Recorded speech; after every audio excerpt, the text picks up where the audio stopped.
네, 안녕하세요. 저는 세월호 진상규명을 위한 춘천 시민행동 이선미 집행위원장이라고 합니다. 네, 안녕하세요. 저희가 작년 10월과 12월에 이어 춘천에 세 번째로 지금 유가족분들을 모시게 되었습니다.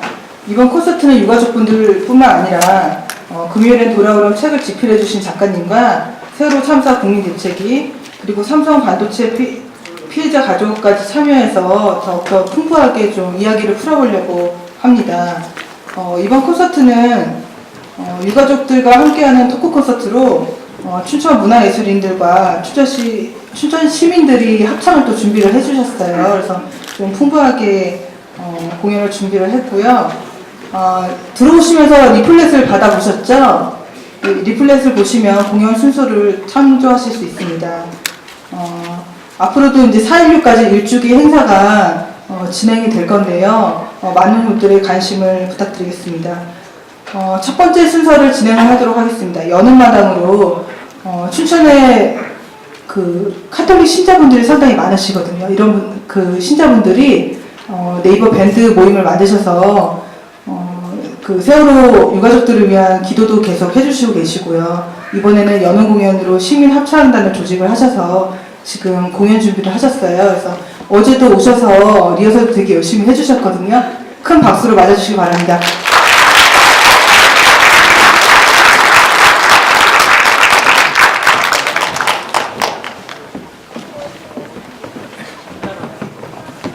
안녕하세요. 저희는 세월호 진실 규명을 위한 춘천 지역 가톨릭 밴드 모임 회원들입니다.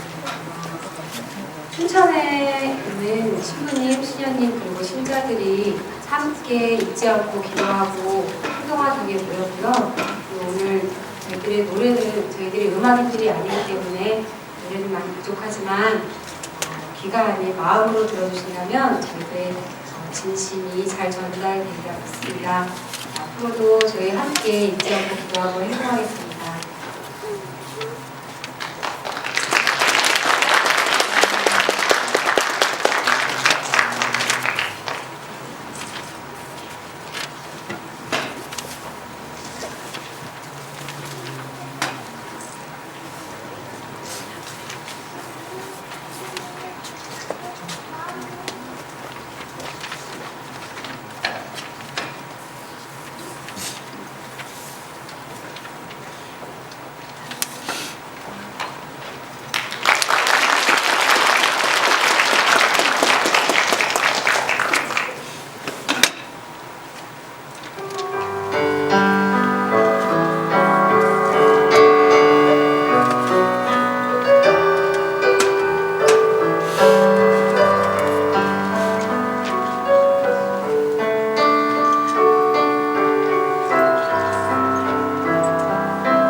이어서는 세계적인 리쿠더 연주가 조진희 선생님의 연주곡을 듣겠는데요.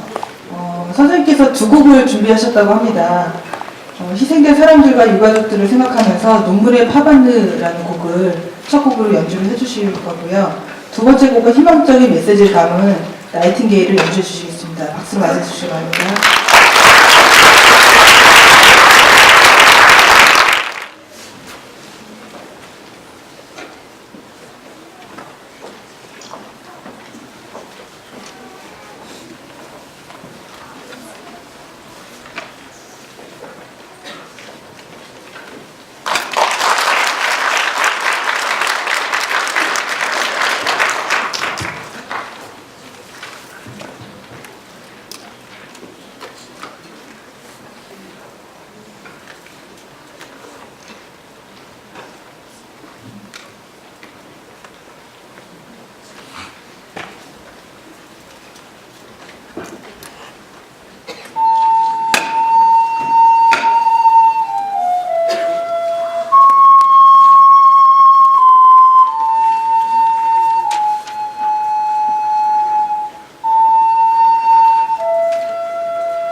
네, 다음 순서는 본격적으로 초대 손님을 모시고 이야기를 듣는 자리입니다.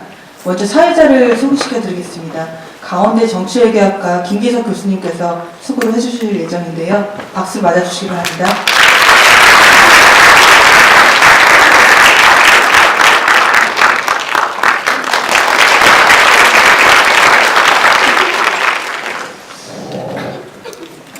안녕하세요.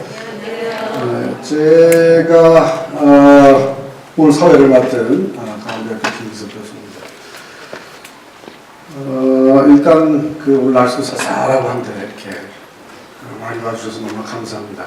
제가 너무 넓은 자리를 빌린 거 아닌가 걱정을 많이 했거든요. 그런데 3분의 2 이상 찬 것 같고요. 아주 너무 즐거운 마음입니다. 자, 우선은 그러면 오늘 참석해 주신 손님들을 우선 먼저 모시고요. 제가 먼저 소개를 먼저 드리도록 하겠습니다. 올라와 주시죠. 네.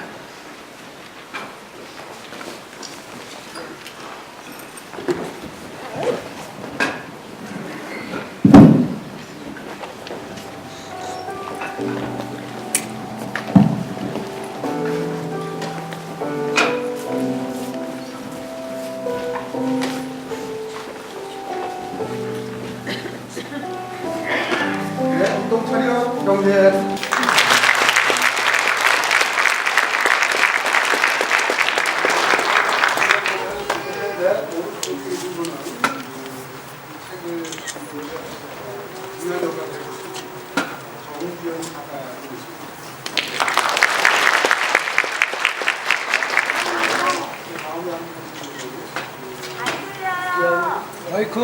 마이크. 근거 없는 자신감 때문에 제가 이렇습니다. 자, 강원고등학교 2학년 3반 승희양 어머니이신 정민주 씨입니다. 그 옆에는 세희양의 아버님이신 임종호 씨입니다.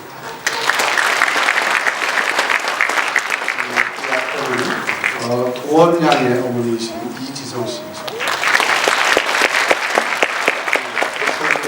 유가족이시고요. 그 옆에는 삼성 직업병 피해자로 지금 춘천에 살고 계신 한혜경 씨의 어머님이신 김신현입니다. 마지막으로는 국민대책위원회인가요? 국민대책본부인가요? 대책회의, 죄송합니다. 에서 세월호 유가족과 관련된 여러 가지 활동을 정말 정열적으로 해주고 계신 김혜진 대통령입니다.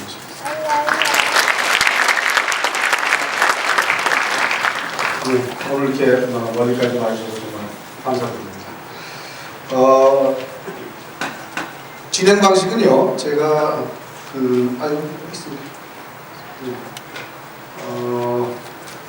세 개의 단계로 갈 건데요. 첫 번째는 책 이야기를, 오늘 이 콘서트이기 때문에 우리 작가님 중심에서 책 얘기를 좀 할 거고요.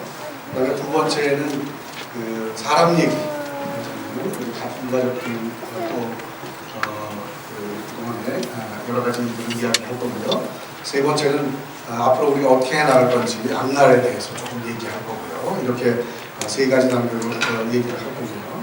그 다음에 시간이 혹시 허락된다면 청중들로부터 질문도 한 문제 받아볼 수 있으면 하겠습니다. 제가 조금 양해 말씀을 드리는데, 오늘 제가 남 앞에 서서 말하는 게 직업인 사람이라서 잘 긴장을 하지 않아요. 정말 긴장이 되네요. 왜냐하면 말하고 진행하는 건 괜찮은데 문제하는 자신이 없어요. 작년에 정말 좀 많이 울었거든요. 왜냐하면 제가 군대에 있는 아들이 하나 있었고 고등학교 다니는 아들이 하나 있었어요. 작년에 얼마나 많은 일들이 있었는지 아시죠? 그래서 저 부모님 다 돌아가시고 장인 장모님 다 돌아가셨는데 그 이후로 아마 그거 다 포함해서 제가 평생에 제일 많이 운 것 같아요. 오늘 사회자가 주책 없이 울컥울컥 해도 조금 용서해 주시기 바랍니다. 그 다음에 하나는 좀 당부의 말씀이 있는데요. 제가 그 책을 이제 읽는데, 책을 저는 이제 꼼꼼하게 할 거고 읽어봤습니다. 정말 읽기 힘든 책이에요. 저는 그 책을 읽는 직업인 사람이기 때문에 그렇게 복잡한 이론서가 아니면 하루 정도 될 때가 있거든요. 한 2주 걸렸습니다. 정말 믿기 힘들어서 놨다 또 이렇게 갔거든요. 그랬는데 거기에 아주 마음 아픈 그 얘기가 있어요. 뭐냐면 이런 표현이에요. 다른 사람들하고 술을 마시면 감정 표현을 제대로 할 수 없으면 너무 힘들다. 자, 우리끼리 있으면 그럴 필요가 없어서 솔직해도 좀 그렇게 너무 좋다. 뭘 해도 남들 눈치가 너무나 보인다. 이런 말씀을 하시더라고요. 너무 그 아픔이 고스란히 전해지는데, 자, 이 자리에서는 솔직해주셔서 좋습니다. 여기 오신 분들은요, 여러분들하고 공감하시려고 다 오신 분들이에요. 그래서 뒤돌아가서 흠잡고 그러지 않으실 거고요. 또 제가 오늘 목소리 톤을 약간 업으로 갔는데 너무 슬프고 이런 거 이제 그만하고 앞으로 얘기를 하자는 뜻에서 이렇게 잡았는데, 제가 농담하고 좀 웃으셔야 됩니다. 네, 웃으셔야 돼요. 자, 이렇게 해서 좀 밝고 즐거운 분위기도 있게 이렇게 얘기를 진행하겠습니다. 자, 그러면 자리를 좀 굉장히 축소할 거라는데 왔다 갔다 하면서. 자, 그러면 우선은 옆에 계신 정 작가님께 오늘 그 콘서트인데 우선 이 책 제목 금요일은 돌아오는 거거든요. 제목 얘기부터 먼저 좀 해보죠. 왜 이렇게 제목을 지었는지. 이제 짐작을 하실 것 같아요. 그렇죠? 왜 금요일에 돌아오는 건가요? 네, 맞습니다. 아이들이 그 수학여행을 떠난 날 4월 15일 화요일이었고요. 돌아왔어야만 했던 날이 금요일이었죠. 대부분의 이제 어머님들이나 아버님들이 갈 때 아이들에게 물었을 것 같아요. 언제 돌아오냐고. 이 친구들의 대답이 다음과 같이 엄마 금요일엔 돌아와 라고 했던 말들이었겠죠. 그런 어떤 왔어야만 했던 날에 대한 기억, 간절한 바램, 그걸 담아서 저희가 제목을 이렇게 선택하게 됐습니다. 자, 그럼 책에 대해서 조금 더 얘기 좀 해주세요. 이게 이제 어떻게 아이디어가 나왔고, 어떻게 만들어졌고, 그 다음에 뭐 여기서 어떤 얘기를 하시려고 하고, 또 있는 분들이 어떻게 어떤 포인트가 있는 하는지. 저희가 사실은 이 책을 기획하게 된 시기는 6월달이었어요. 4월 한 번이 나고 2달밖에 되지 않은 시점이었기 때문에 사실 이제 제안을 저희들도 어떤 이제 한 작가님이 여기 나오셨을 때 김수찬 작가님이 제안을 하셨을 때 필요한 일이다라고 해서 모이긴 했는데 막상 이 시간이 정말 이분들의 얘기를 들어야 되는 시간인가에 대한 고민이 되게 많이 됐어요. 왜냐하면 너무나 고통스러운, 사실 지금까지도 그렇지만 어쨌든 그 시기가 가장 고통이 심했던 시기인데 그분들에게 그 기억을 다시 꺼내게 하는 일이 해야만 하는 일인가, 이렇게 잔인한 일인가 해야 될까, 이 고민도 하나 있었고요. 그럼에도 불구하고 저희가 이 작업을 하게 된 이유는 사실은 이제 아시다시피 저희가 94년도에 혁수협으로 분리를 됐죠. 그리고 그 이후에도 수많은 삼풍부터 너무나 많은 참사들이 있었는데 사람들이 사실은 그거를 그때 그게 있었어 너밖에 기억을 못하죠. 그리고 혹은 몇 명이 죽었어 이렇게만 기억을 한다는 거죠. 그렇게 지나쳐온 참사들의 기억 때문에 사실은 저희 사회가 이런 일을 반복하고 있지 않은가. 이제는 우리가 조금 더 촘촘하게 그 사람들의 얘기들을 기억해야 되겠다. 그냥 어떤 대형 사고가 있었다, 대형 참사가 있었다가 아니라 그 목소리 하나하나를 기억해야 하는 것이 이제는 필요하겠다. 그리고 그거는 단순히 예를 들면 이번에 이제 세월호가 304명이잖아. 303명이 죽었다가 아니라 그 한 명 한 명에는 연루되어 있는 가족들, 그리고 또 그 친구들, 주변까지 지금 너무나 많은 사람들의 삶이 연루돼 있죠. 저희는 그 목소리를 다 담아서 기억하는 것이 우리한테 너무나 필요한 일이라는 생각들을 좀 했던 것 같고요. 그리고 단순히 기록하는 것에 그쳐서는 안 된다는 게 또 저희들의 포인트였어요. 네. 그 기록으로만 남는 것이 아니라 이 분들의 정말 삶의 얘기들을 통해서 우리가 정말 우리들의 어떤 고통과 마주하는 그 연결고리를 어떻게 잡을 것인가. 사실 아마 읽으시면서 다들 조금씩 그런 기억의 장면들을 떠올리시게 되죠. 아마 읽으신 분들은 아마 그러셨을 것 같아요. 그래서 그런 어떤 기억의 자락들을 좀 끄집어내고 만나면서 함께 우리가 이 기억 속에서 같이 공유해내는 기억으로 갈 때 이분들만 기억해야 되는 내 자식의 아이, 내 부모 이야기가 아닌 것들을 좀 가야 하지 않을까 이런 점이 있었고요. 또 이제 많은 분들이 슬퍼서 못 읽겠다 이런 얘기 되게 많이 하세요. 책을 사놓고도 장을 넘길 수 없었다 이런 분들도 되게 많이 계시더라고요. 하지만 사실은 읽어보시다 보면 아마 이제 읽으셨으니까 어떠셨는지 모르겠지만 예, 그 안에는 사람의 얘기가 있고요. 예, 그리고 사실은 정말로 뜨겁게 가족들이 사랑했던 서로의 얘기들, 그 안에서 힘들었던 얘기까지 모든 얘기들이 다 담겨 있습니다. 그리고 단순히 그 아이에 대한 기억이 아니라 그것과 연루되어 있는 이분들의 삶이 어떻게 있는지를 좀 이렇게 여러분들이 좀 깊이 좀 읽어봐 주셨으면 하는 바람이 저한테도 있습니다. 예. 네, 그런 얘기들은 이제 또 앞으로 조금씩 더 꺼내보기도 하고요. 그럼 이제 작가 선생님 말씀을 시작하셨으니까 이거와 관련해서 이제 뭐 다양한 활동을 계획을 하고 계시다고 들었거든요. 뭐 아마 더 많은 분들하고 책을 공유하고 있고 하는 것을 위해서 여러 가지 일을 기획하고 계시는 것을 좀 소개해 주세요. 일단 지금 저희가 사실은 이 책 작업이 끝나고 나서 1월달에 책이 나왔을 때는 북콘서트를 해야겠다 생각을 물론 했습니다. 왜냐면 책은 기록으로 끝나는 게 아니라 읽혀야 되고 읽은 사람들이 말해야 되고 예, 들어야 되고 계속해서 이렇게 하는 과정들이 돼야 된다 생각을 하긴 했는데요. 사실 이렇게 많은 그 북콘서트가 열릴 줄 몰랐어요. 저희도 준비하면서 그럼 대도시 몇 군데? 뭐 이렇게 생각을 했었어요. 근데 생각보다 너무나 많은 곳에서 이 요청들이 오시고 지금 진행이 되고 있습니다. 저희들이 사실 2차 작업을 위해서 어떤 또 기록들을 남길 것인가 이 고민을 하던 중에 원래 이제 1, 2월에는 그쪽으로 전환을 해야지 했는데 지금 이 작업이 너무 많아졌거든요. 근데 저희가 이건 진짜 너무 중요하다. 나왔다고 되는 게 아니라 많은 분과 같이 이 얘기들을 나누고 이 터뜨리고 계속해서 가는 것이 얼마나 중요한가. 그리고 또 최근에 이제 이런 공간들이 많이 줄어들고 있을 때 여러분들이 많은 시민들과 만날 수 있는 계기와 장이 되고 있는 이 공간들을 열어가기 위해서 지금 당장 저희가 할 일이고요. 이후에 이제 계속해서 그렇게 생각을 해요. 네, 고맙습니다. 자, 그러면 이제 승희 엄마한테 먼저 좀 질문드릴게요. 제가 책을 읽어보니까 승희를 한마디로 정의하는 제가 정리를 해봤어요. 야무지고 똑똑한 둘째라고 보거든요. 네, 그래서 이 승희 엄마는 계속해서 어떻게 저런 자식이 나한테 나왔을까 항상 고맙게 생각했다고 해요.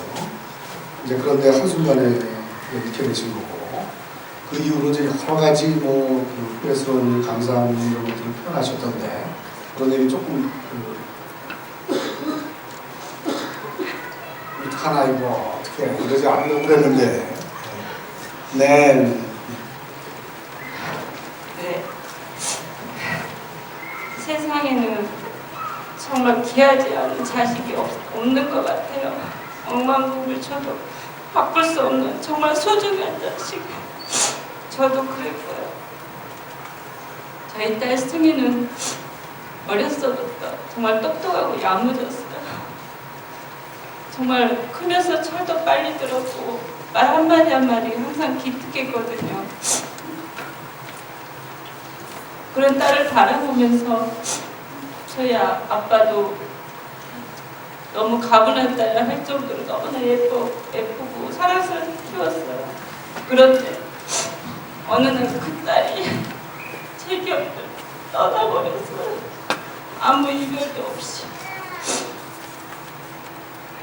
이렇게 갈 줄 알았으면 참 사람이 이렇게 간사한 것 같아요. 이렇게 갈 줄 알았으면 더 잘해줄 걸. 왜 못한 것만 생각나는지. 정말 사랑한다고 하고 정말 많이 안아주면서도 키워줬지만 그래도 매일 부족한 것 같더라고요. 매일 눈 뜨고 아침에 일어나면 숨 쉬고 살아있는 자체가 너무나 미안해요. 가는 생각까지 정말 엄마가 불렀을 우리 딸 생각하면 너무너무 미안해서 평생 죄인 같아요. 정말 이럴 줄 알았으면 왜 이렇게 바쁘게 살았는지 더 많이 안아주고 사랑해줬고 정말 제 옆에 꼭꼭 묶어두고 살걸. 지금은 너무나 그리워서 정말 그리움이 너무너무 사무쳐서 하루하루가 너무나 고통스러워요. 다시는 볼 수 없는 곳으로 가버렸고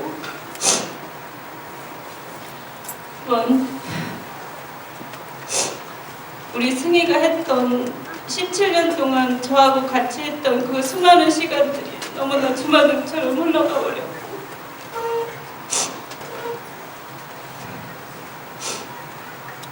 정말 지켜주지 못했다는 그 죄책감 때문에 너무 많이 미안해요. 정말 가족은 소중한 것 같아요. 이 자식만큼은 어떤 것도 바꿀 수 없는 정말 소중한 자식인 것 같아요.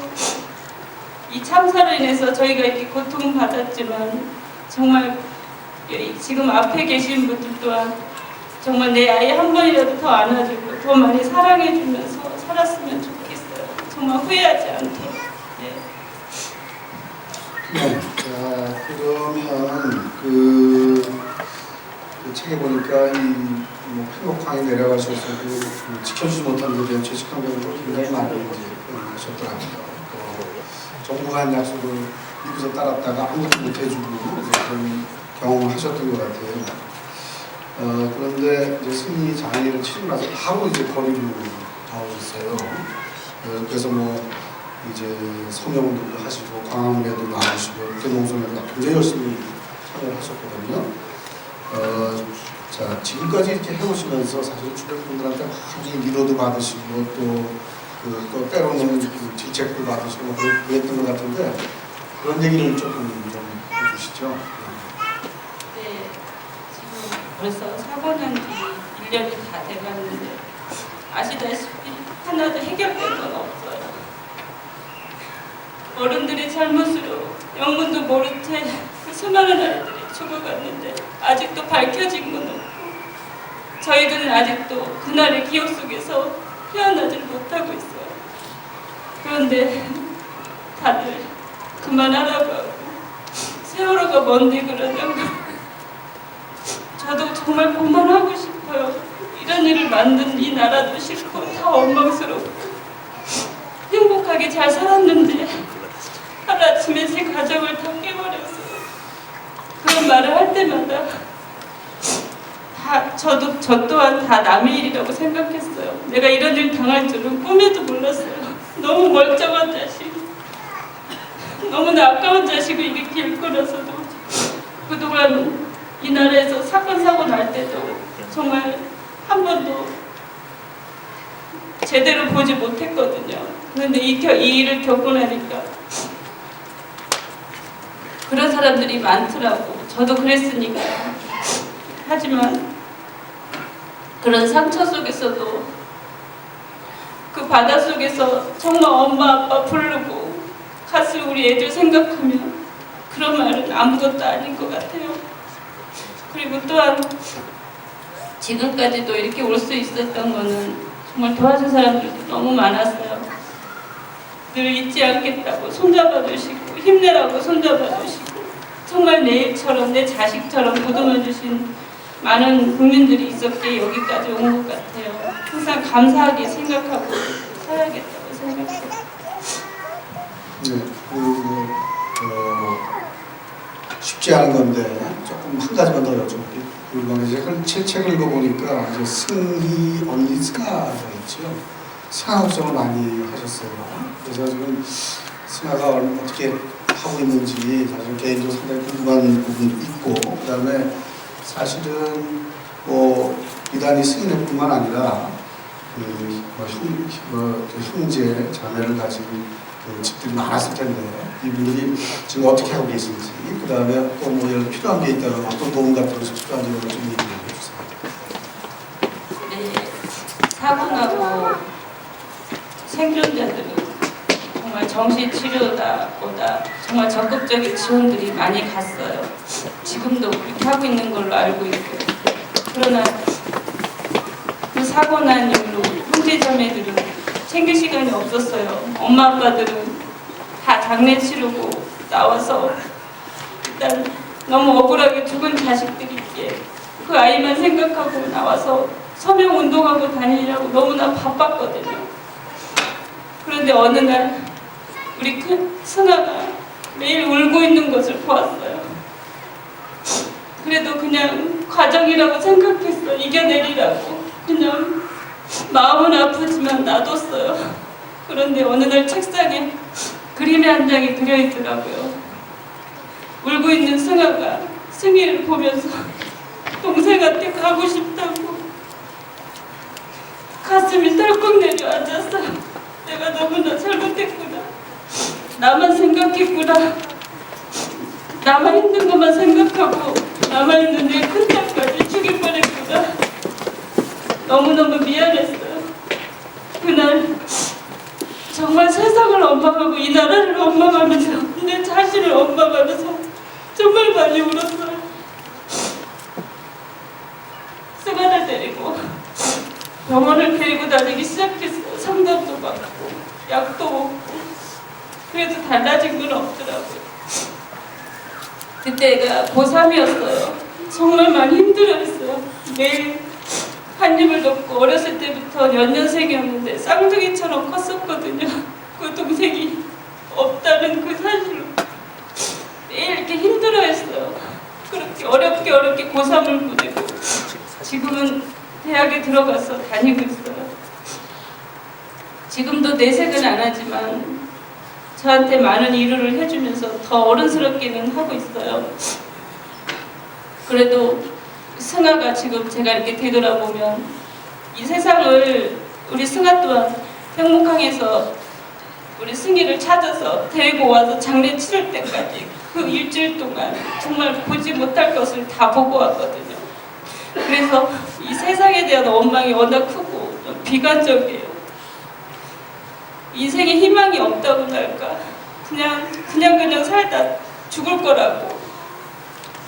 어떻게 이렇게까지 우리 가정이 이렇게 돼버렸는지 너무나 마음이 아프고 우리 승희 빈자리가 너무너무 커서 하루하루 사는 게 정말 앞이 정말 캄캄해요. 매일 깜깜한 밤을 거닐고 있는 것 같아요. 도대체 빛이 보이질 않아요.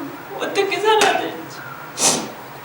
그래도 제가 이 자리에서 주저앉으면 우리 승희가 원치 않을 거라 생각해요. 그래서 남아있는 승우 잘 챙기고 살아야 되겠죠. 우리 형제자매들도 정말 자기 피부치를 잃었어요. 생존자들처럼 다는 아니었더라도 좀 관심을 갖고 적극적인 치료를 해서 미래의 희망을 갖고 살게끔 정말 해줬으면 좋겠어요. 네, 아이고, 하기 어려운 얘기들 해주셔서 감사합니다. 이제 세인의 얘기를 좀 듣고 싶네요. 제가 또 책을 이렇게 보면서 굉장히 우리 세이 아빠 임종호 씨 굉장히 제일 흥미로운 챕터 중에 하나였습니다. 왜냐하면 대개의 경우에 내 얘기부터 시작이 되거든요. 내 얘기, 내 아버지 얘기. 근데 이분은 다른 유가족, 실종자 가족 이분들 먼저 생각하시는 것 같아요. 그래서 굉장히 궁금하게 생각을 했었는데 처음 책을 읽는데 때마침 이렇게 오셨어요. 그래서 이분한테 좀 몇 가지 좀 묻고 싶습니다. 그 책을 보니까 우리 세인은 어땠냐? 한 번도 말썽부린 적 없는 효녀다 이렇게 말씀을 하셨거든요. 그래서 일단 세이 얘기 조금 섞어서 그 다음에 왜 그렇게 남 생각을 많이 하셨는지, 왜 그렇게 다른 분들 중심으로 자꾸만 생각을 하셨는지 조금 얘기를 좀 해주시면 고맙겠습니다. 네, 제가 장례 치르고 났던 게 25일날 올라가서 4월 20일날 올라가서 장례 치르고 그리고 5월 2일날 다시 진도체육관으로 내려갔습니다. 모서리 괜찮죠? 유가족 모서리 치고 괜찮은 것 같습니다. 웃으시라고 좀 한 말씀 드리려고요. 좀 너무 무거운 것 같아서 계속해서 무거운 얘기만 하는 것 같아서 좀 시작했습니다. 그래서 내려가게 됐던 가장 큰 이유는 다른 분도 다 마찬가지시겠지만 제 아이가 장례까지 치르고 했지만은 전혀 무슨 실감이 나지 않았었던 것 같습니다.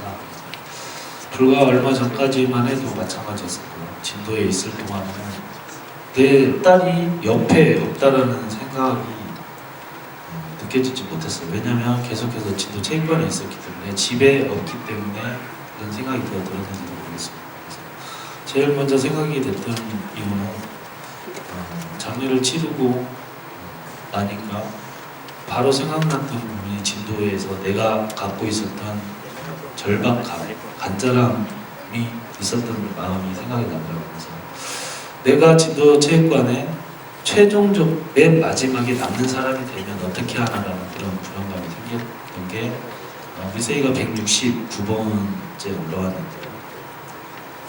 거기 있으면서 옆에 빈자리를 굉장히 많이 늘어가는 걸 봤습니다. 처음에는 발 디딜 틈이 없이 쪽잠을 잘 정도로 이렇게 했었는데 빈자리가 늘어나면서 막연한 불안감들은 대부분 남은 가족들이 하게 됩니다.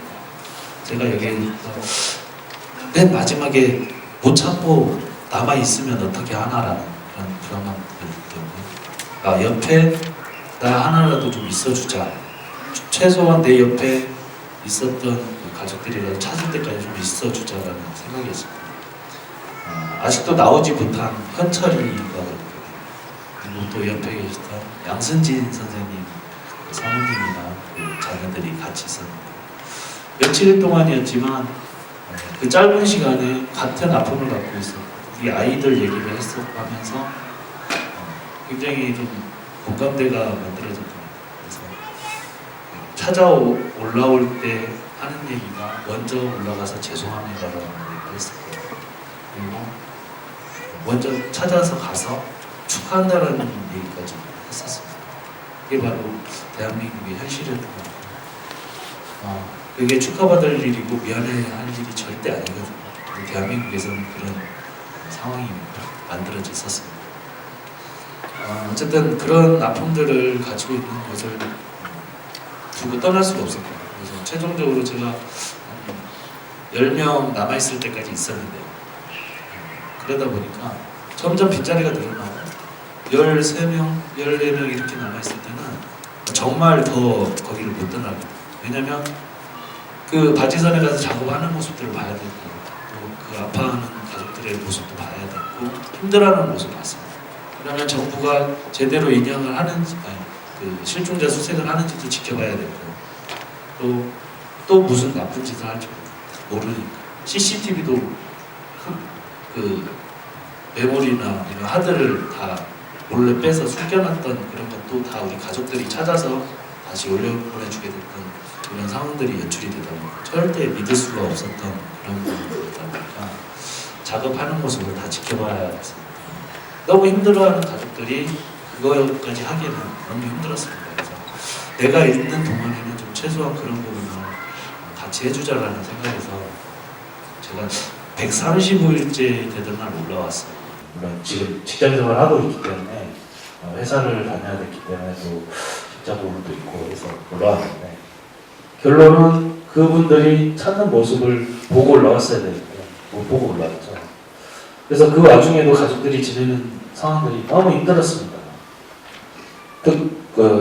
국정조사도 마찬가지였고 특별법 통과되는 이런 부분들도 마찬가지고 특별법이나 이런 부분들 물론 실종자 가족들은 그게 문제가 아니었습니다. 하지만 정부는 유가족과 협상을 했었죠. 그래서 이게 저는 이런 생각을 해봅니다. 제가 21년 전에 서해리오 침몰 당시에 그 자리에 있었습니다. 수습되는 가족들을 다 지켜보고 또 가족들을 찾아가는 모습도 이런 모습을 봤는데 그때는 특별법 요구도 하지 않았고요. 단지 보상으로 해서 끝났을 때입니다. 지금처럼 SNS나 이런 부분도 없었고 단지 공중파를 통해서 모든 상황들을 지켜보는 게 다였습니다. 그 공중매체에서 사라지는 순간 그 서해리오도 붙였습니다. 끝났습니다. 우리 기억 속에서 사라졌죠. 굉장히 가슴 아프고 정말 힘들었던 순간이었습니다. 그 모습을 지켜보는 당사자였으면 세상에 어떻게 이런 일이 있을 수 있을까라는 그런 부분을 느꼈었거든요. 지금도 이렇게 사고가 나서 사람이 많이 죽을 수 있나라는 생각이 있었습니다. 그런데 21년이 지난 지금 대한민국이 현실입니다. 21년 전이나 지금이나 달라진 게 눈꼽만큼도 없습니다. 저는 그때 잠재적인 유가족이었던 거죠. 그때 행동하지 않았고 국민들이 움직이지 않았기 때문에 잠재적인 유가족으로 살다가 21년이 지난 지금의 유가족이 된 겁니다. 제가 하고 싶은 얘기는 제대로 된 나라라면 특별법을 우리가 만들어서 요구를 하는 게 아니라 먼저 우리가 만든 특별법보다 더 훌륭한 특별법을 국가가 만들어 봐야 되는 거죠. 유가족이 되면 특별법 부족하다. 그보다 더 강하게 해야 된다. 라고 해야 되는 게 국가가 해야 될 일입니다. 하지만 대한민국은 국가가 없었습니다. 잠재적 유가족이요. 여기 계신 분들 잠재적 유가족입니다. 서울의 특별법이요. 진상조사 하죠. 우리가 만든 특별법이 아닙니다. 정부가 만든 특별법이에요, 지금. 얼마나 진상규명이 될까요? 항상 나오는 얘기가 있습니다. 세월호 유가족 딱 나오면 배보상 얘기가 먼저 나옵니다. 이미 저희들은 배보상이 다 끝난 줄 알고 있는 사람도 많아요. 세월호 특별법 정부가 만들어 놓고 거기에 이미 저희들은 끌려가고 있습니다. 지금 정부가 특별법 시행령에 따라서 배보상 진행하겠다고 합니다. 저희들 그러고 하고 싶지 않지만 정부가 가는 길로 따라오라고 합니다. 저희들요, 나중에 지나면요, 배보상 받잖아요. 안 받을 수가 없습니다. 정부가 하는 대로 끌려가니까. 안 받으면 아예 없는데요. 그런 상황이에요, 지금. 그러다 보니까, 우리가 원하는 그 특별법도 아니었고, 진상조사도 아니었습니다. 잠재적 유가족이었을 뿐인데, 유가족이 됐던 거죠. 대한민국에서 유가족으로 산다는 건요, 단식을 해야 되고요, 사보일배를 해야 되고요, 도보를 해야 됩니다. 그리고 이 자리에서 이렇게 나와서 울면서 울고 싶지 않고 우리 아이 얘기 힘들게 하지 않아도 되는데 해야 됩니다.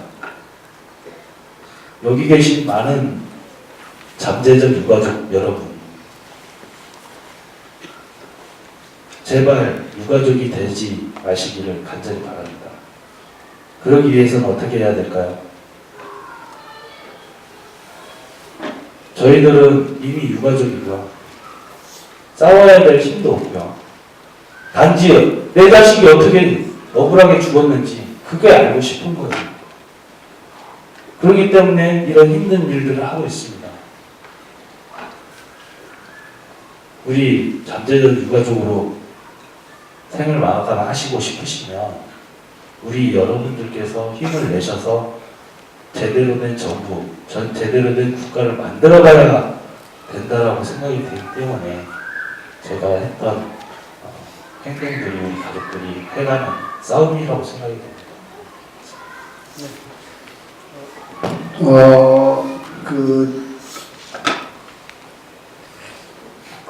말하자면 이 책을 읽으면서 제가 이제 많이 느꼈던 것은 대부분의 이제 뭐 굉장히 스토리들은 달라요. 다른데 비슷한 그 과정을 거쳐 가셔요. 13개의 스토리가 들어있습니다, 책에. 그런데 뭐냐면 처음에 놀랬다가, 그 다음에 분노하고 좌절했다가, 그 다음에 그 현실을 부딪히면서 깨달아 갑니다. 현실을. 그리고 그 중에 많은 분들이요, 깨달음에서 끝나는 게 아니라 내달아간다. 저는 이렇게 생각하는데, 우리 그 현실을 뭔가 바꿔야 한다. 그 다음에 좀 안전한 사회를 만들어야 된다. 이런 목표를 세우고 이제 내달아가는 그런 모습을 양상은 조금씩 다르지만 다 비슷비슷하게 하시는 것 같아요. 아마 우리 세희 아빠께서는 그 제일 선봉에 소개했던 게 아닌가 싶습니다. 그래서 궁금한 거 한 가지만 더 여쭤볼게요. 이제 지금 현재 직장에 복귀하셨죠? 사실 우리가 궁금한 것 중에 하나가 뭐냐면 직장 다니시는 분들이 이런 이 활동을 계속 하시는 게 어떻게 가능한지, 어떻게 병행하고 계신지 그런 얘기를 조금 좀 해주시죠. 그러면 대부분의 부모님들께서 그렇게 활동을 많이 하시는 것 같고요. 아버님들은 직장 생활을 하시면서 대부분 하시는 분 계시고, 어머니들은 대부분 직장을 그만두시고 하시는 분들이 많으시고 하시는데, 일단 아예 하나밖에 없었던 부모님들 같은 경우는 아예 다 생업을 접으시고 우리 아이만을 위해서 싸운다는 그런 마음으로 하고 계시고요. 또 가장 큰 거는 가게에서 부담되는 그 비용들이 보면 아이들을 위한 부분들이 굉장히 많은 부분을 차지합니다. 그렇기 때문에 밥 먹고 사는데 지장이 없으면 이라는 생각들을 많이 하고 사시기 때문에 챙겨야 될 가정이 있고 또 형제들이 있으면 또 그런 부분을 챙겨야 되기 때문에 일을 하시고 있고요. 또 전념해서 하시는 우리 부모님들도 계십니다. 그래서 그분들은 좀 많이 힘든 상황이지만 그래도 누군가는 같이 해야 된다, 누군가는 또 대표성을 띄고 해야 되기 때문에 그런 부분들을 이끌어 가시는 분들이 굉장히 많으신 것 같습니다. 저 같은 경우는 좀 직장 생활하면서 일과 후에 또 주말을 이용해서 좀 활동하시는 부분들, 그래서 이렇게 좀 분담을 해서 하는 이런 부분들이 것 같습니다. 한겨레 21일 신문 기사를 보니까요. 이 책이 나왔는데 책을 부모님들이 많이 못 읽으시는 것 같더라고요. 그래서 아마 일반인들도 잘 못 읽으시고 그런 마음이 짐작이 안 가는 건 아닌데 왜 그러실지 조금. 네.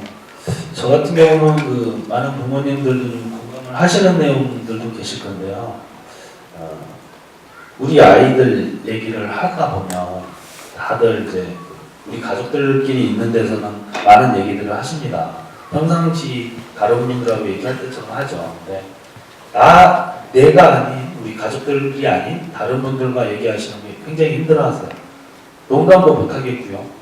그 사람들은 웃는 게 정말 즐겁고 재밌어서 웃을 수 있지만 우리는 속에서 정말 웃을 수 있는 부분이 아니지만 웃어야 되는 부분이기 때문에 좀 힘들어하시는 부분이 있습니다. 저희들이 더 못 읽는 이유는 다 내 아이 같고 하기 때문에 읽을 때마다 내 아이가 생각이 나고 하기 때문에 더 힘들어하지 않나 그런 생각이 듭니다. 그래서 정말 마음 놓고 울고 싶을 때는 한 번씩 읽을 때도 있는 것 같습니다. 네. 그럼 우리 또 이번에는 도원이네 얘기를 좀 볼까요?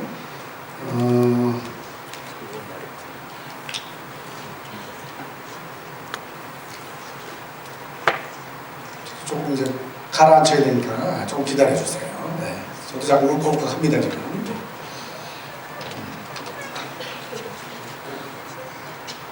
자, 조금 최근에 와서 일반 분들이 아마 그런 말씀을 많이 하시더라고요. 이제 매일매일이 4월 10일이다. 저는 아마 별로 변화가 없다는 것을 말씀하시는 게 아닌가 싶기는 한데요.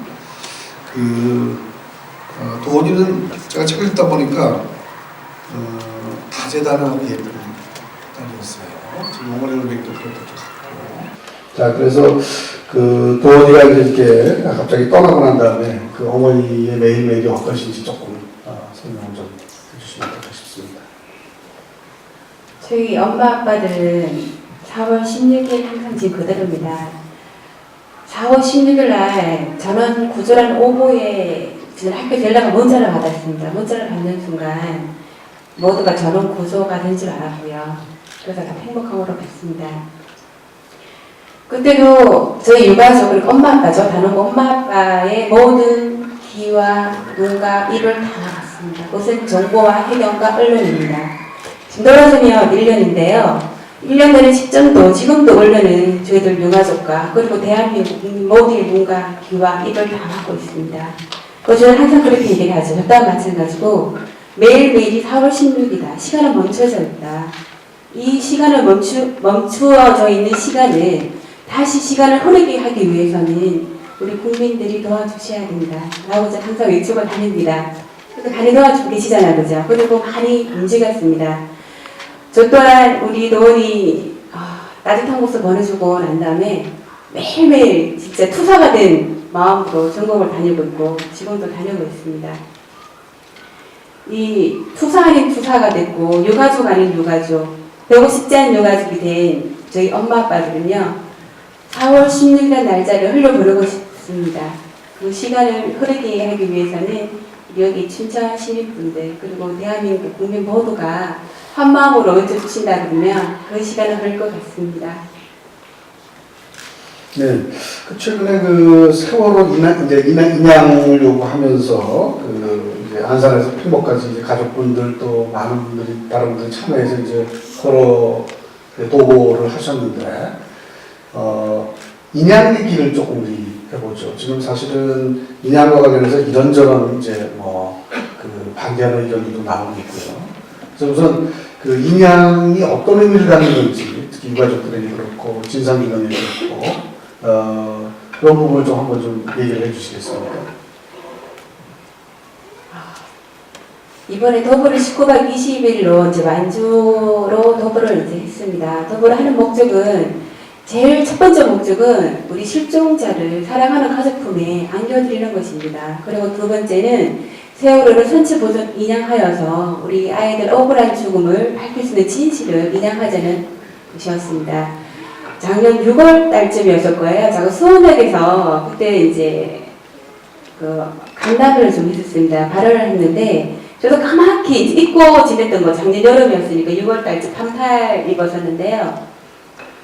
그 동영상을 수원에 가서 봤는데 제가 똑같은 얘기를 하고 있더라고요. 그때도 6월 달에도 저희 유가족들은 힘들지 않습니다. 절대로 힘들지 않습니다. 지진도에 계신 실종자 가서만 힘들지 않습니다. 그러니 실종자를 가족품에 안겨주십시오라고 그때도 외치고 있더라고요. 그런데 지금도 아직 실종자가 가족품으로 돌아가지 않고 있습니다. 우리 대한민국 국민의 주인, 우리 국민이잖아요. 그죠? 국민, 우리 춘천시민, 그리고 저, 다른 엄마, 아빠들. 모두가 주인인데, 진도 바다 안에는 아직도 대한민국 국민이 있습니다. 하나만 내성도 아니고요. 인도양도 아닙니다. 진도 맹골수도 바닷가 안에 있습니다. 국민이 저 차디찬 바다 안에 있는데, 당연히 가족품으로 안겨드려야죠. 인양은 실종자를 가족품에 안겨드리는 첫 번째 이유입니다.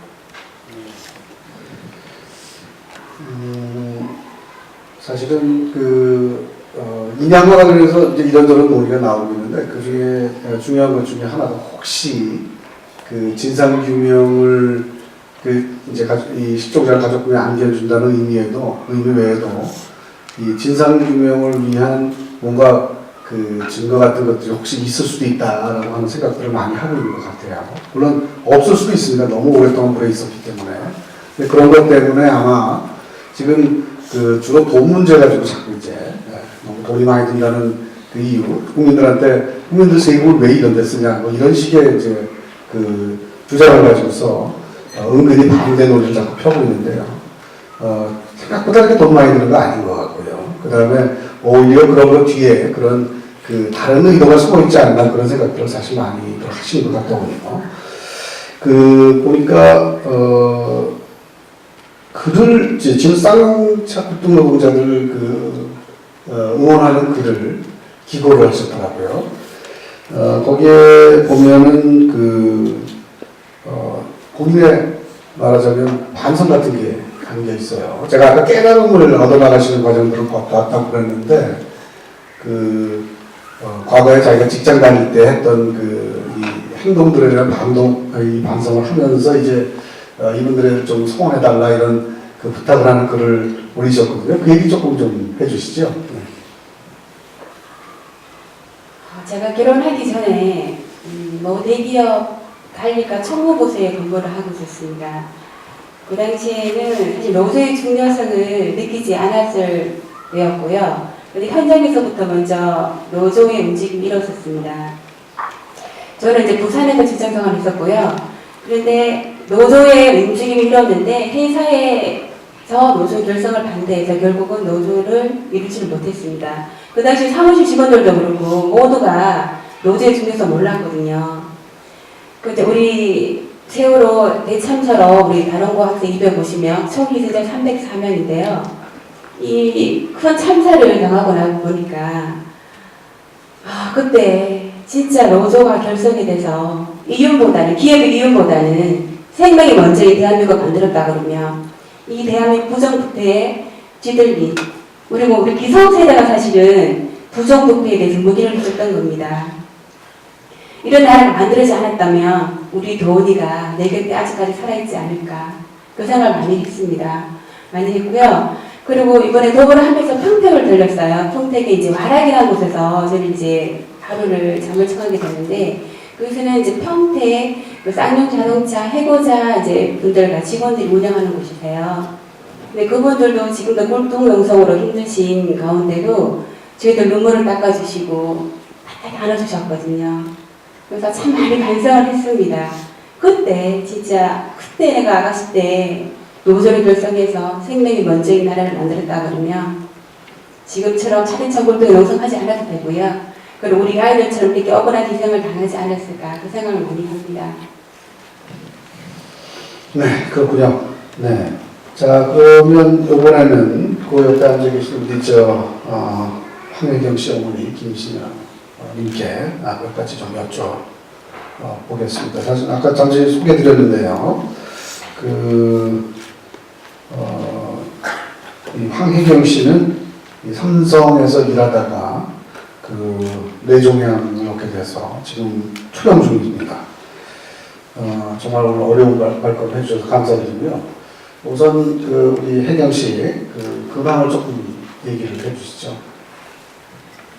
네, 지금은 이제 수술 후유증으로 장애가 지금 너무 많아요. 언어장애, 눈, 대행장애, 그래갖고 그냥 장애 일부러 누구의 도움도 받지 않으면 하루도 살 수 없는 그런 입장이고, 건강 상태는 뭐 이제 뭐 어디가 뭐 아프거나 그런 건 없는데 재활 치료를 그냥 꾸준히 받아야 되기 때문에 재활 치료 열심히 받고 있습니다. 네. 세월호 유가족 얘기를 오늘 나누는 이제 북콘서트에 이렇게 같이 자리를 해주셨는데요. 이분들을 만나는 감회 같은 게 아마 있으실 것 같아요. 뭐 가지고 계신 조금 얘기를 해주시죠. 일단 뭐라고 얘기는 참 하기 힘들고, 저는 항상 세월호 유가족이나 또 저희 삼성 백혈병 앞서 가신 분들한테 참 미안한 마음이 들면서도 또 저희 딸한테 항상 고맙게 생각을 해요. 그래도 내가 볼 수 있을 때 보게끔 살아줬기 때문에. 근데 참 이 세월호나 우리 삼성 백혈병, 직업병이거나 어쨌든 간에 안전하지 못했다라는 이유 하나로, 왜 삼성에 처음에 취업했을 때 내가 쓰는 물질에 대해서 안전교육 한 번이라도 정말 엔지니어 언니한테 내 작업 현장에 대한 안전교육이 아니라 너희들이 쓰는 물질이 도대체 너희들 몸에 무슨 해를 끼칠 수 있는지 이 교육 단 10분만이라도 들었더라면 내가 내 몸 내가 관리했었을 텐데. 그거와 같이 세월호도 마찬가지입니다. 정말 너무도 안타까운 게, 너네들 구명조끼 입고 무조건 물을 뛰어들어라, 이 말 한마디만 해줬어도 다 살았을 것입니다. 그래서 저는 그렇게 생각해요. 그러니까 그 안전교육, 그냥 그 교육비 이미 벌써 내가 무엇을 하든 어떤 행정에 나가 있든 모든 돈은 다 준비되어 있는 거 아닙니까? 그 뭔 돈에 이렇게 눈이 어두워서 이놈 뜯어먹고 저놈 뜯어먹고 하다 보니까 그 안전교육비는 벌써 이미 다 해체돼버리고, 그게 너무 안타깝고, 정말 다 살릴 수 있는 어떤 그런 생명들을 강제로 죽였다라는 이런 거에 정말 세월을 생각하면 진짜 부모님들 이거 남의 일이 아니에요. 내 자식, 이 부모 엄마 눈에 진짜 가슴 녹아내리고 내 가슴에도 진짜 녹아내린다는 어떤 그런 거 너무 정말 죄스럽고 미안한 마음 듭니다, 진짜. 네,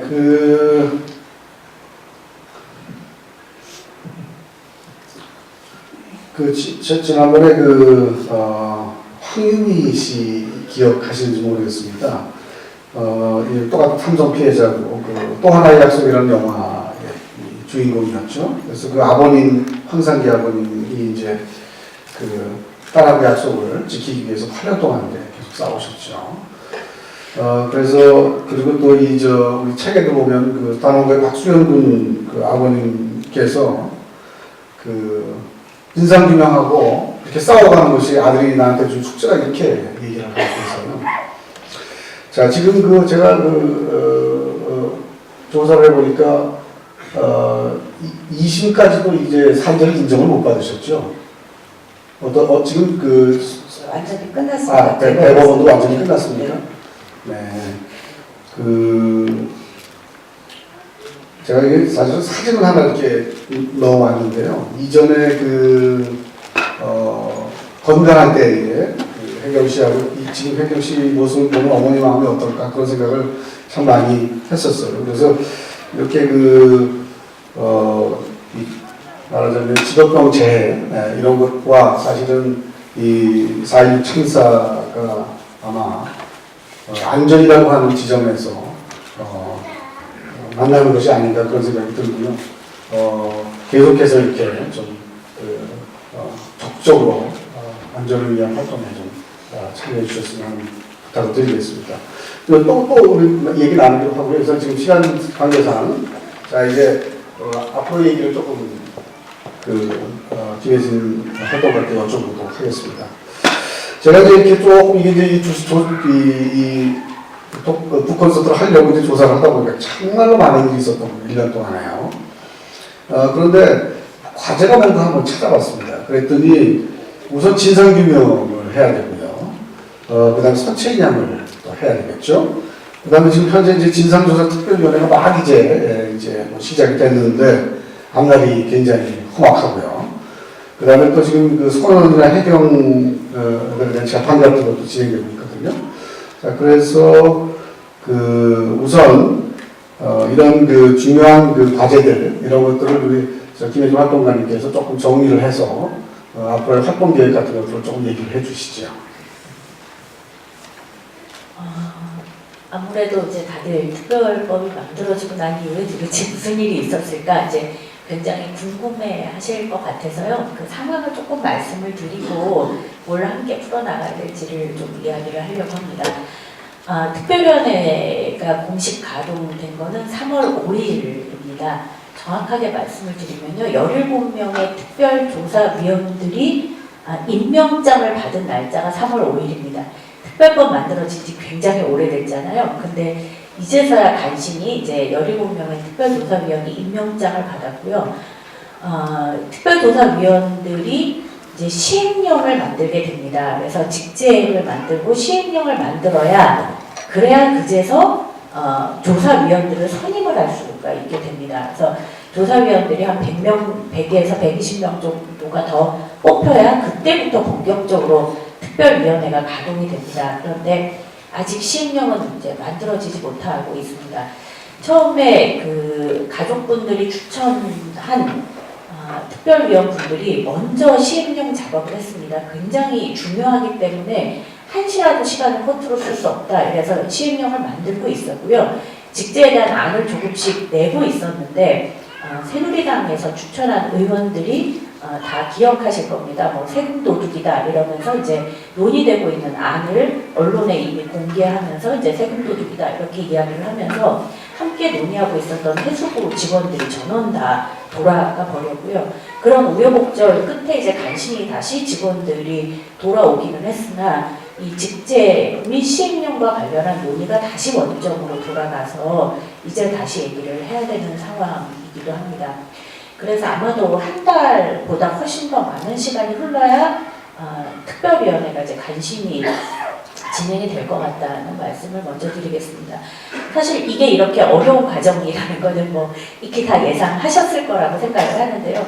특별위원회 권한만이 문제가 아니라 특별위원회가 조사도 시작되기 전에 사사건건 트집을 잡으면서 아예 조사 자체가 진행이 되지 못하고 있는 상태이고요. 이후에 이제 조사위원회가 구성이 되더라도 얼마나 또 많이 발목을 잡고 조사를 거부하고 할지 정말 좀 어려운 일이 많다 이런 생각이 듭니다. 예전에 이제 의문사 진상규명위원회나 이런 데에서는요, 시행령 작업이 어려울 때 유가족분들이 직접 이렇게 70 넘으신 분들이 막 삭발하면서 국회 앞에서 싸움도 하고 그렇게 해서 다시 이제 시행령 작업을 하기도 했었고요. 막상 조사가 진행되는 과정에서 조사위원들을 총기로 위협하거나 불법 감금하는 사례들도 굉장히 많이 있었습니다. 근데 그런 거를 뚫고 조금씩이라도 진실을 밝힐 수 있었던 유일한 힘은 바로 뒷받침하는 국민들의 힘이거든요. 그러니까 조사위원회가 됐으니까 어느 정도 되겠지라는 건 전혀 그렇지 않다. 지금부터라도 관심을 갖고 계속 문제 제기하고 왜 제대로 시행령을 빨리 만들지 않는가, 왜 조사위원을 빨리 선임하지 않는가 이런 거에 대해서 제기하고 그리고 회의도 참관하고 이러면서 압박을 가할 때만 특별위원회도 이제 부족하지만 조금씩 나아갈 수 있을 것 같다 이런 생각이 듭니다. 그리고 인양 관련해서는요, 그러니까 전문기술 TF가 꾸려져서 지금 이제 조사가 들어가 있는 상황입니다. 원래는 3월 말에 인양 관련한 전문기술 TF의 안이 나올 것이라고 예상을 했고 그 안은 대부분 충분히 인양 가능하다라는 것으로 나올 것으로 예측이 되고 있었습니다. 그런데 이유를 알 수 없이 이게 지금 4월 말로 넘어간다라는 얘기가 슬금슬금 흘러나오고 있는 중입니다. 그렇기 때문에 이제 어떤 의미인지 다 아시겠죠. 이거는 어떻게 해서라도 인양하는 걸 또 막으려고 하는 그런 술책이기도 합니다. 그래서 인양 관련해서 지금 이야기를 하고 있는 중입니다. 사람의 생명을 우습게 여기면서 불법 개조를 하고 비리를 저질렀던 기업들이 제대로 처벌받지 않는 것에 대해서도 문제 제기가 필요하다 이렇게 생각이 들고요. 선원들 36년형 받았지만 여전히 그 선원들이 진실을 제대로 밝히고 있지 않고 이야기하고 있지 않습니다. 부모님들이 계속 이제 재판 참관하고 계시는데요. 2심 가고 3심 갈 때 정말 선원들이 제대로 입을 열기를 기대하고 있습니다. 제대로 구조하지 않은 것에 책임을 1, 2, 3 정장 한 사람한테만 물었는데요. 얼마 전에 징역 4년형 받아서 법정 구속이 됐습니다. 그 이전에는 심지어는 법정 구속 상태도 아니었었다는 얘기입니다. 1, 2, 3 정장한테만 책임을 물을 수 없다는 것은 누구나 다 알고 있는 사실인데 한 사람에게만 책임을 떠넘기면서 일단 재판 상황을 다 흐리고 있는 상황입니다. 그렇기 때문에 여전히 지금 이제 부모님들은 진상규명이 1번이다 라고 이제 얘기를 하고 계시는 거고요. 굉장히 많은 공이 이제 특별조사위원회로 넘어갔는데요. 그 특별조사위원회에서 제대로 진상을 규명할 수 있도록 하기 위해서 앞으로 계속 집회도 하고 요구도 하고 목소리도 내고 1인 시위도 할 것이고요. 그리고 인양 관련해서는 더더욱 지금 이제 앞으로 진행될 서명운동에 좀 함께 해주십사라는 요청을 드립니다. 그리고 이런 우리 주변을 구체적으로 위험에 빠뜨리고 있는 이런 문제들에 대한 대안을 좀 하나하나씩 시작하면서 좀 안전한 사회 만드는 것을 함께 목소리를 높여보자 라고 이야기를 하고 있는 중입니다. 또 하나는 진짜 우리한테 중요한 과제는 세상을 바꿔야 되잖아요. 우리가 얘기를 하면서 이웃보다는 사람의 생명을 더 소중하게 여기자 이렇게 얘기를 했는데 도대체 어떻게 해야 그게 가능하지? 이런 생각을 하게 되잖아요. 아니면 그냥 혼자 있으면 도대체 이걸 어떻게 바꿔야 되나, 나 혼자 바뀔 수 있냐, 뭐 이런 생각을 하기 때문에 이번에 이제 함께 모여서 그 얘기를 해보자라고 생각을 하고 있는데요. 그것을 위해서 생명의 존엄과 안전을 위한 사회적 인권 선언이라는 것을 준비를 하고 있는 중입니다. 그 의미는 이번에 우리가 바꿔야 될 구체적인 권리 항목을 만들어 보자는 것입니다. 그냥 막연하고 추상적으로 바꾸자가 아니라 기본적인 가치를 드러내고 사람의 생명이 더 존엄하고 이게 더 중요하다라는 가치를 드러내면서 그 속에서 바꿔야 될 아주 하나하나의 구체적인 권리 항목들을 만들어 나가고 그 권리 항목을 우리가 함께 구체적으로 만들어냄으로써 이후에 그 권리 항목에 근거해서 법도 만들고 제도도 변화시키고 뭐 조례도 바꾸도록 하고 그리고 필요하다면 뭐 어떤 제도를 만들도록 요구하기도 하고 우리가 또 필요하다면 직접 우리 스스로가 안전에 대한 주체가 돼서 관리하고 감독할 수 있도록 하고 그리고 알 권리를 갖고 뭐 이런 일들을 좀 구체적으로 하나하나씩 해나가기 위한 우선적인 권리 항목들을 먼저 한번 만들어 보자라는 운동을 시작하였습니다. 그래서 그런 점에서 4.16 생명의 존엄과 안전을 위한 이제 권리 선언에도 많은 분들이 좀 함께 해주셨으면 좋겠다는 내용입니다. 네, 고맙습니다. 저희가 이제 이렇게 어렵게 발걸음을 해주셨는데 청중들로부터 질문을 몇 개 받아도 괜찮으시겠습니까? 네.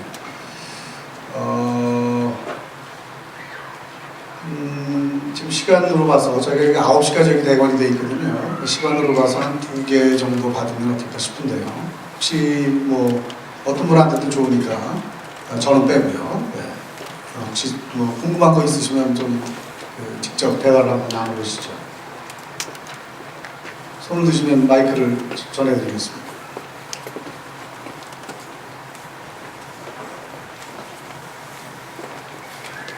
없으세요? 네. 질문은 역시 교수님이 하시는 거예요.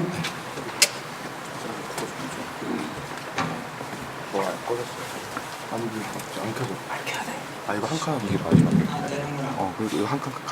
제가 시간 빼앗았는지 모르겠는데 질문 안 하시니까 이제 질문이라기보다 이 말씀을 꼭 하나 드려야 될 것 같아서 말씀드립니다.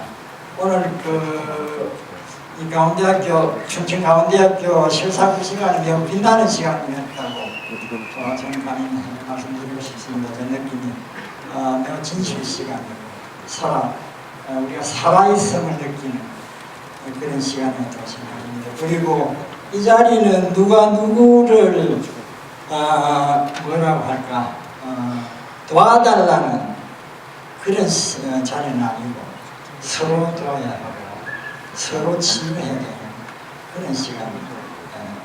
이런 것도 앞으로 그렇게 돼야 된다고 생각합니다. 그리고 무엇보다 꼭 말씀드리고 싶은 것은 흔히들 우리가 세월호 유가족을 위로해야 한다고 격려해야 한다고 그렇게 말하기도 합니다.